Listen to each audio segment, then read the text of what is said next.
I was wondering if anyone else feels this way. I have put 3,000 miles plus on my vehicle in about a month and a half. The gas prices were high and are gradually going down. I don't know if anyone else feels this way, but between the gas and the mileage on my vehicle, is it worth it to dash overall? I feel that I'm spending a lot on gas and the dashes are not high enough to cover the gas. I wonder if anyone else feels this way. From Lala.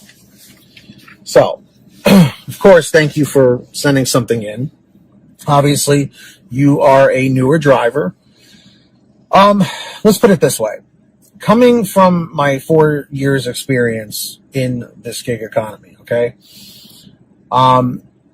you need to figure out for yourself if it is worth it for you. Okay, and it's sort of a loaded question when you say, is it even worth it?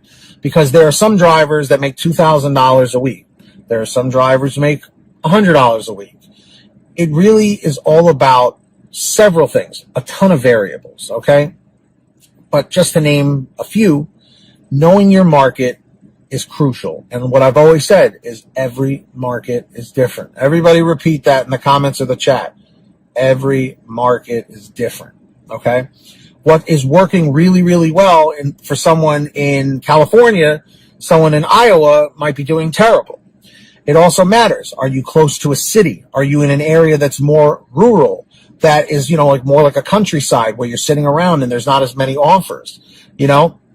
Again, I'm not familiar with your particular market. And it, again, if you have a car that is, maybe an older car and you're putting on a ton of mileage and it's your only vehicle, it may not be a good idea to do this kind of work, to really beat the hell out of your car, because if you don't have a car, then you can't do anything, or at least it limits you to a lot of jobs that you can do, especially, driving to and from. Yes, the gas prices thing is definitely an issue, but also the time of year matters. If you are driving in colder months, typically it's busier. If you're driving in warmer months, it's typically a bit slower. And season wise, fall and winter are usually always bigger, or bigger or better for deliveries, making more money. Where spring and summer, things slow down because people have been cooped up, all winter and fall, and they want to go out and go to places. But also now, if you want to talk about pandemic stuff, depending on when you guys are watching this video, the pandemic was pretty devastating at the beginning. Things got better for a while, and then, the Delta variant showed up, and then things are going haywire again, So it's just, there are many, many variables, Lala, that really play a big part in one's success in the gig economy. Definitely staying up to date, watching these videos or watching other creators and, and keeping up with what's going on, the changes and all that stuff.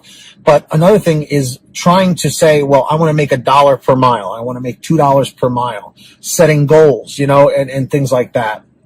So, like I said, there's tons of variables. I could literally talk for hours about all the different things that you need to keep in mind, but those are just a few of the important ones. Knowing your market, knowing how to cherry pick properly or multi-app. That's another thing I would say.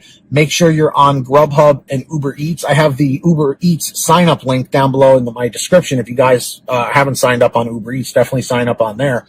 And I'm just saying, you want to diversify too. Don't just rely on DoorDash, because a lot of people do that. They only use one app. Don't do that. Start getting on other apps as well, because when you put all your eggs in one basket, when DoorDash crashes, you're not going to be able to work. So these are just a few of the things that I would suggest. And everybody in the chat or the comments, what other advice would you have for Lala, okay, to maximize her earnings, if I haven't mentioned it yet? Put it down below.